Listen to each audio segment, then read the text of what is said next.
mara kwa mara, si ndio Kuna ukatili wa kingono. Uongo kweli kwa wanachuo? Hapa tunaongelea matendo haya mawili, si ndio? Kuna kubakwa na kulawitiwa, si ndio? Tumeona watoto wetu wa kiume wanabakwa, si ndio? Uongo kweli? Watoto wa kiume wanafanyaje? Wanabakwa. Na nyinyi wenyewe mnajiwekea mazingira ya kubakwa, si ndio? Utakuta mwanaume na mwanaume anampumulia mwenzie. Uongo kweli? Wanapididiwa, si ndio? Kwa nini upididiwe? Ule ni ukatili, upinge, si ndio? Na ni jinsi gani kwa mtoto wa kiume utajua kwamba amepididiwa, si ndio? Ameingiliwa kinyume cha maumbile, si ndio Utamjuaje? Kwamba sisi wazazi, si ndio, tumekuwa tunaweka nguvu nyingi kwa watoto wa kike. Wazazi mpo? Tunakuwa tunaweka kwenye nguvu, lakini watoto wa kiume wanafanyiwa. Na utajuaje mtoto wako wa kiume ameanza kuingiliwa nyuma? Ule ni ukatili, tuupinge, si ndio? Kuna dalili utaziona, si ndio? Hapa hamna kisturi, si ndio Kama ukijua mtoto wa kiume ameanza kuingiliwa kinyume cha maumbile, mpe sturi akae kama dakika 10. Hawezi kukaa, si ndio? Hawezi nini? Kukaa, atashindwa tu. Na vile vile tuchunguze nguo wanazovaa za ndani watoto wetu, si ndio? Utakuta si wazazi tuko busy sana na kazi, hatufui zile nguo, kila kitu dada. Tuache hiko, si ndio? Wazazi wa kike hata wa kiume, kwenye malezi kuna baba na mama. Tunaposema jinsia, si ndio? Baba na mama, chunguza nguo ya mtoto wako ya ndani anayovaa, si ndio? Au wakati mwingine vile ukishaanza kuona kwamba kuna ile haja kubwa inatoka, ujua kwamba ule mtoto kafanyaje? Ameanza kuingiliwa, si ndio? Huo ni ukatili. Wanaume wengi wanafanya hivyo vitendo. Tuache. Kwenye mabango, kwenye maandamano nimeona mwanaume wa Kitanzania akemee ushoga, si ndio? Wewe inakuwa kwamba mtoto wa kiume upumuliwe na mwenzio? Huo ni ukatili. Na kitu kingine ambacho utajua mtoto wa kiume wewe umefanyiwa kwamba unaingiliwa, anakuwa anaona aibu, si ndio? Na vile vile anajichanganya na watoto wa kike. Wanaume mpo? Naongea na wazazi wanaume, si siku yenu leo.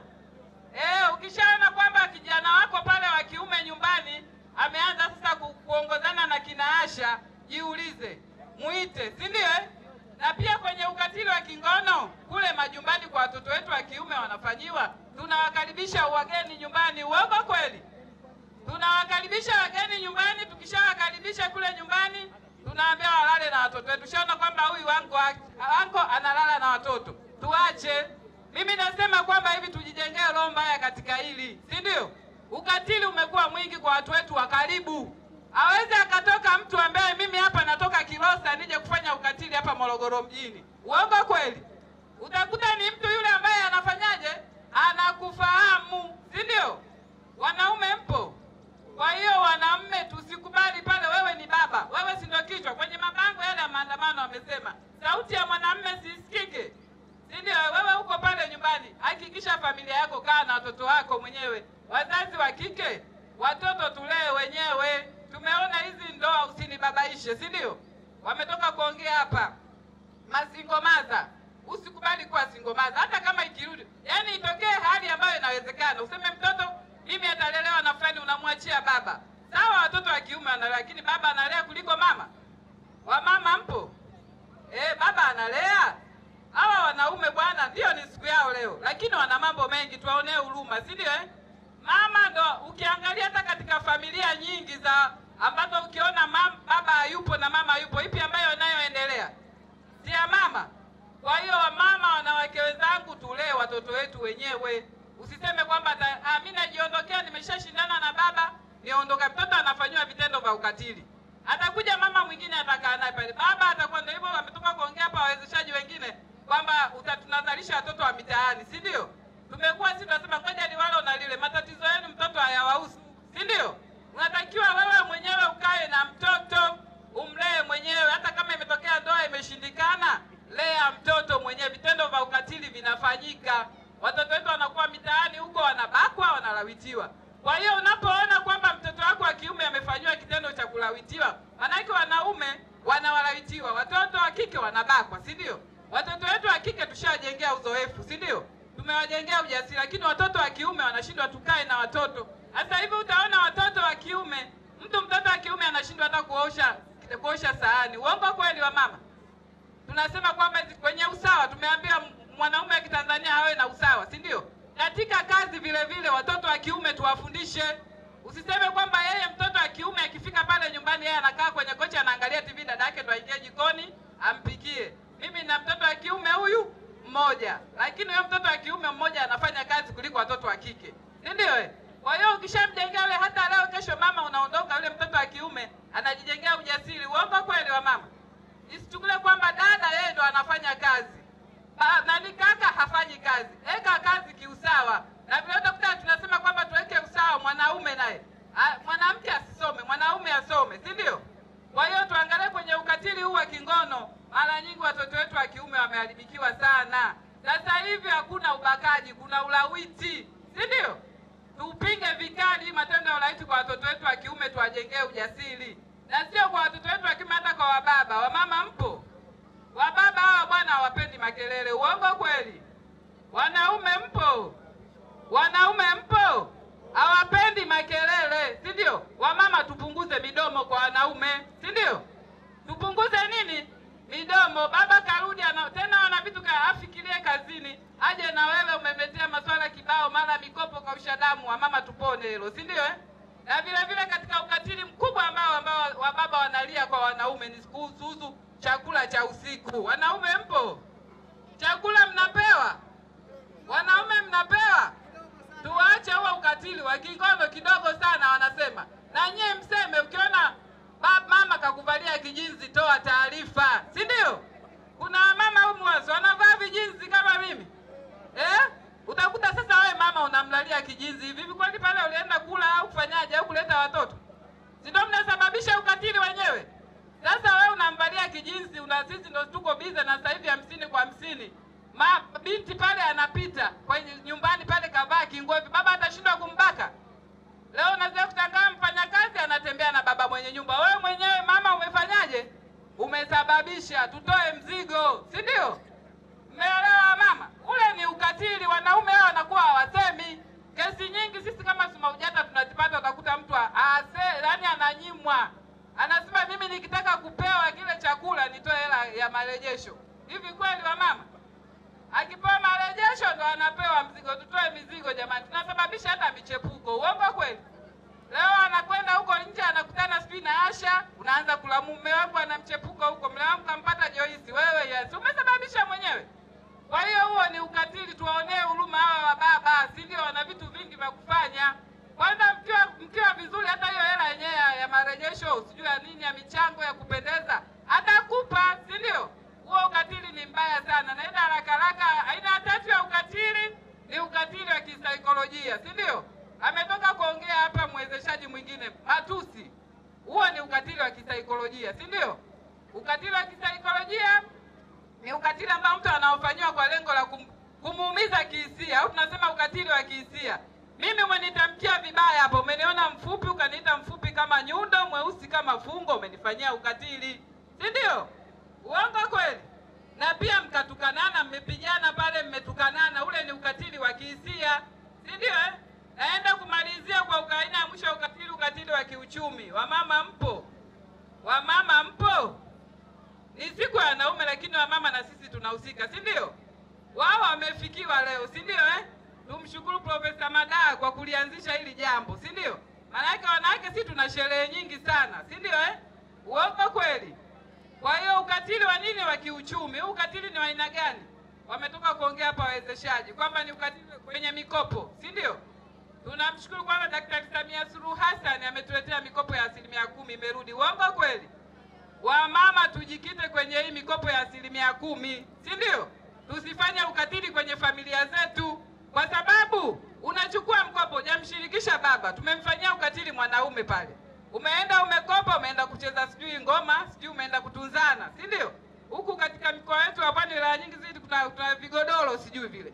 Unaenda kuandaa kigodoro ukamsute sijui Joyce, sijui ukamsute nani. Hiyo haitakiwi. Chukua hela zile, usiweke ukatili wa kiuchumi kwenye familia yako. Na kingine, sisi wanawake tunawapola mishahara hawa baba. Baba, uongo kweli? Wababa uongo kweli? Hawapokonywi mishahara. Kuna mwingine utakuta mtu kibonge kama mimi hapa, mwanaume yuko kimbaumbao hapa kama mwandishi wa habari wangu hapa, anamkwida au MC, si ndio? Ile ni kosa jamani. Nafanya kazi baba wa watu. Wewe chukua zile hela mtumie wote, si ndio? Mpange hata kama wewe una sauti. Au hapa kwenye uchumi tena tunafanya sana sisi wanawake kwa wanaume. Utakuta mimi nafanya kazi napata mshahara mkubwa na mdharau mwanaume kwa ajili ya uchumi wangu. Wametoka kuongea hapa, si ndio? Una kipato, yani ona kwenda hata familia nyingi tuende tu kiuhalisia. Ukikuta baba ana hela, mwanamke si anatulia. Si ndio? Ila mwanamke akiwa na hela, baba hana amani. Wanaume uongo kweli? Anakuwa hawana amani, utafurishwa hadi nguo, si ndio? Utapikishwa, si ndio? Hiyo haitakiwi jamani, tupone wanaume wetu hawa, si ndio? Hawa tunaambia ndio nguzo ya taifa yetu, si ndio? Baba ni kila kitu pale nyumbani, hata watoto mimi waga silibariki, lakini kwamba baba ndo anasikika kwenye familia. Hata mimi mama anasikika, si ndio? Lakini sasa hawa wanaume wanakosa hata ule uwezo wa kuongea, si ndio? Utakuta mama wewe una sauti kwa sababu una kipato kikubwa. Mimi nimeolewa na bodaboda, mimi ni mwajiriwa wa serikali. Naanza kumdharau yule, ule ni ukatili jamani wa kiuchumi, si ndio? Unaanza kumpangia, lakini sisi huwa tunaumizwa. Siongei sana kwa wanawake, tunaumizwa sana, si ndio? Jadala hapa nadhani mlipata majibu. Lakini kikawaida kwetu kwenye masuala ya ukatili ni wote, unaona, ni wote tunafanya. Lakini wababa wanaathirika kwa sababu gani? Wao kwanza kubwa hawaongei. Wanaume mpo? Wanaume mpo? Ninaomba muongee, si ndio?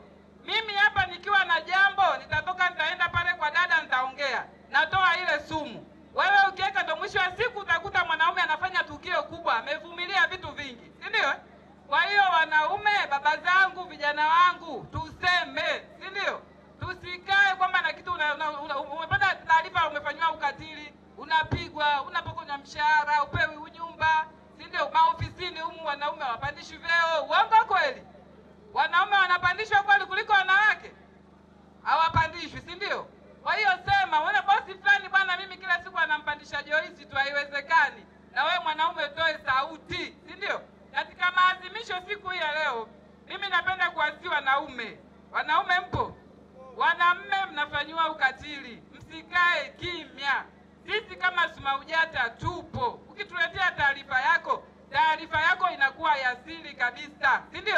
Na pia unasaidiwa, kuna dawati wanasaidia, kuna maafisa ustawi, maafisa maendeleo, na pia tunamshukuru Daktari Samia Suluhu Hassan ametuwekea mapolisi kata. Hawa wapo kila kata, si ndio? Usiogope polisi wewe mwanaume ukasema mimi nitaendaje pale polisi, mimi mwanaume nitaonekana kwamba nimedharaulika. Nitaendaje dawati kwamba nimefanywa ukatili? Toa, tumetoka kusikia hapa kwa yule rais sijui wanaume wanaotetea wanaopitia changamoto. Yeye si alienda dawati na akasaidiwa. Why not wewe usiende kwenye dawati ukasaidiwa? Si ndio? Toa taarifa. Pale unakuwa unatoa sumu, si ndio? Kwa hiyo nawaomba wanaume wenzangu, asanteni. Wanaume baba zangu na kaka zangu, mtoe taarifa. Sisi kama SMAUJATA tupo Tanzania nzima. Mkoa wa Morogoro kuna viongozi katika wilaya zake zote 7, na pia tunasajili wanachama. Pia ukitaka kujiunga unaweza ukaniona. Na pia kama umepata taarifa yote ya ukatili, unafanywa ukatili, unaweza ukapiga namba 116. Tuseme 116. 116 ni namba ya kiserikali kabisa. Unatoa taarifa tukio lako hapa. Kama upo hapa Morogoro unaweza ukamuona hapa Chedieli, unaweza kumuona kaka yangu pale Lukman, unaweza kumuona Profesa Madaa, naye anapokea taarifa za ukatili. Usikae kimya. Na tuna kauli mbiu yetu tunasema kataa ukatili, wewe ni shujaa. Wewe ni shujaa, kataa ukatili. Tuseme kataa ukatili, wewe ni shujaa. Asanteni. Mwisho napenda kumalizia kwamba mwaka huu tunaenda kwenye uchaguzi. Kauli mbiu inasemaje? Uchaguzi, jitokeze kushiriki uchaguzi kwa utulivu na amani, si ndio? Kama wewe mtiania upo, toa, jitokeze, si ndio? Ni haki yako. Usipotoka kwenye uchaguzi wa mwaka huu kashiriki kwenye nafasi yoyote, kupiga kula au kupigiwa kula, hapo umejifanyia ukatili, si ndio? Nawapenda sana. Mimi hotuba yangu kwa ufupi ndio hiyo bwana, kama ugeni rasmi. Asante sana. Lakini naombea ukatili upo, lakini Morogoro hakuna ukatili. Mkatae mwe mabalozi wazuri, wanaume na pia tuweke urafiki na familia zetu na ndugu zetu, tuwe na amani, mambo ya ukatili yataondoka, na zaidi kabisa tumtegemee Mungu katika masuala ya ukatili yatapungua. Asanteni sana, nawapenda Morogoro, karibuni Kilosa.